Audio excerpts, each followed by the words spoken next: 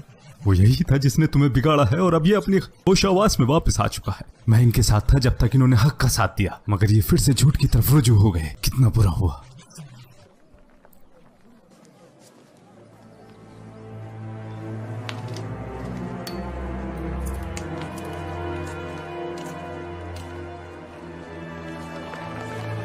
तुम अभी भी जंग के लिए तैयार नहीं हुए अबाली। तुम तो जानते ही हो कि मैं कितना मोटा और सुस्त हो चुका हूँ। मेरे लिए लड़ना या ना लड़ना बराबर ही है। तुम कायर हो चुके हो अबाली। क्या लड़ने का जज्बा खत्म हो गया?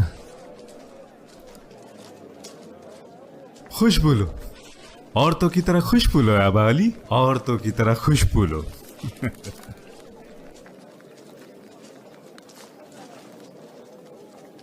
तुम्हें पता चलेगा कौन मर्द है, पता चलेगा।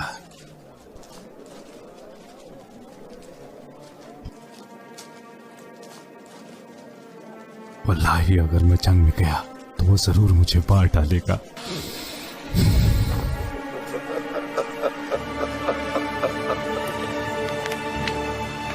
जाओ और अब्दुल्ला को बोलो जल्दी करे। हमारे पास ज्यादा वक्त नहीं है, लोग पहले ही तैयार हैं।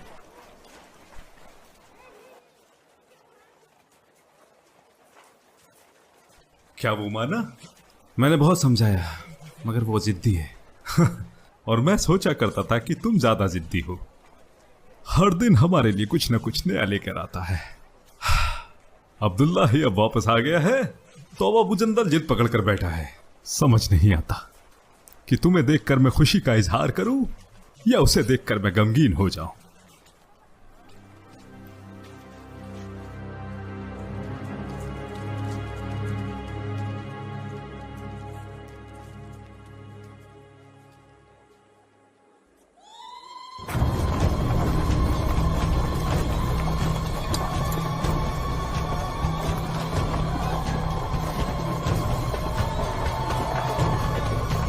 आगे बढ़ो, अपनी सरजमीन की हिफाजत करो, अपनी शमशीर से उन पे तेज वार करो। जलील होने से अच्छा तो मौत है। खून बहाओ, अपनी सरजमीन को बचाओ और खुद को जिल्लत होने से बचा लो।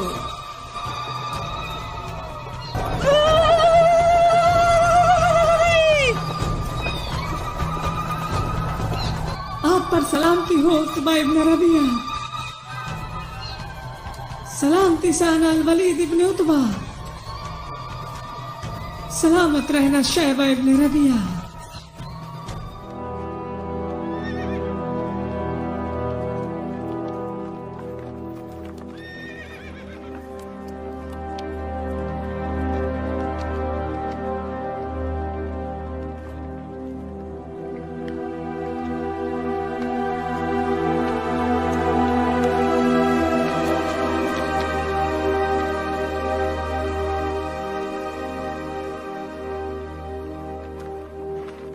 अब्दुल्ला इब्न सुहेल, आपका बेटा, क्या हुआ उसे? वो मोहम्मद की तरफ भाग निकला है। मुझे नहीं लगता पकड़ा जाएगा। क्या तुमने सुना अबा यजीद? अब तुम मुझसे क्या चाहते हो? मैं इसमें क्या कर सकता हूं? या वल्लाही अगर वो घोड़े पर है तो उसे कोई भी नहीं पकड़ सकता। वल्लाही तुम्हारे बेटे ने तुम्हें धोखा दिया। वो आया ही इसीलिए था कि मौका मिलते ही यहां से भाग जाए। तो क्या मुझे उसका दिल चीर कर देखना चाहिए था कि उसके अंदर क्या लिखा है? अब जो हो गया वो हो गया।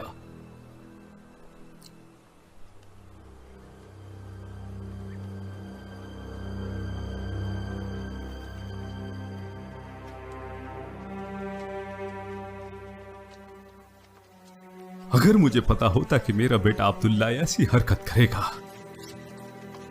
तो मैं उसे कभी नहीं लाता। जहां तुम्हारा बेटा अबू यजीद गया है वहां मेरा बेटा पहले से ही है। तो बताओ इस जिद से क्या हासिल होगा जब इधर भी हमारे बेटे हैं और उधर भी। हम तो अपनी नाक खुद ही काटेंगे। चले जाओ, मैं तुम्हारी शक्ल भी नहीं देखना चाहता।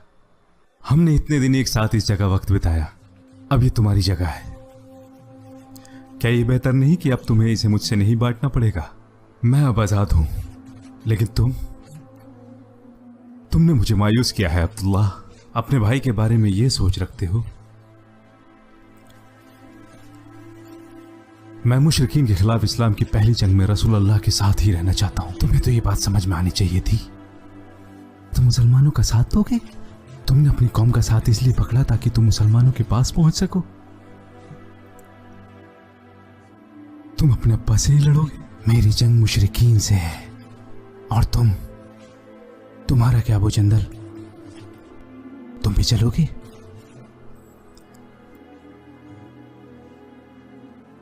मेरे अब्बा से सामना हो गया तो मैं क्या करूंगा, या उनके हाथों मुसलमानों को मरते हुए। और अगर मेरे भाइयों में से किसी ने उन्हें मार दिया ना, ये सब मुझसे नहीं देखा जाएगा अब्दुल्ला। मुझे मेरे हालातों पर ही छोड़ दो, जब तक अल्लाह मुझे इससे निकलने का कोई रास्ता ना दिखा दे।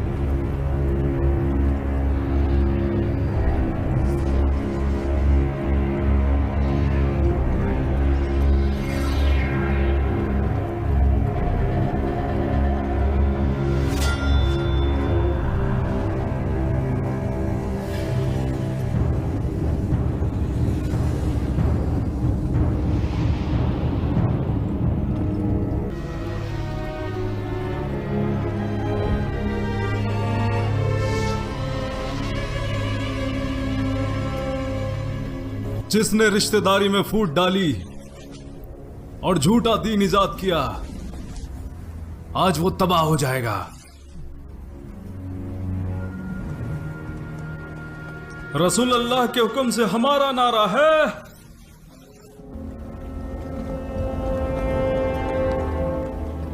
अहदुन अहद।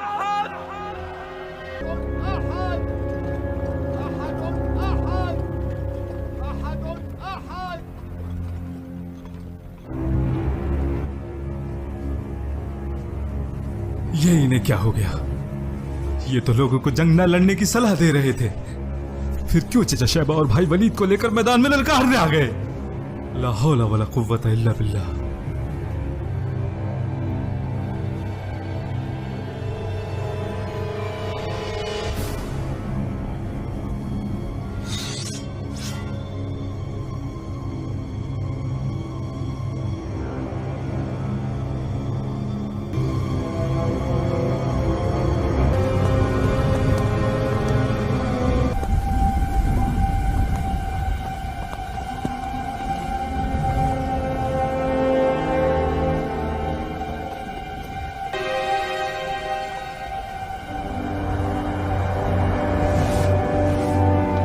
वाकई हमारे बराबर के लोग हैं।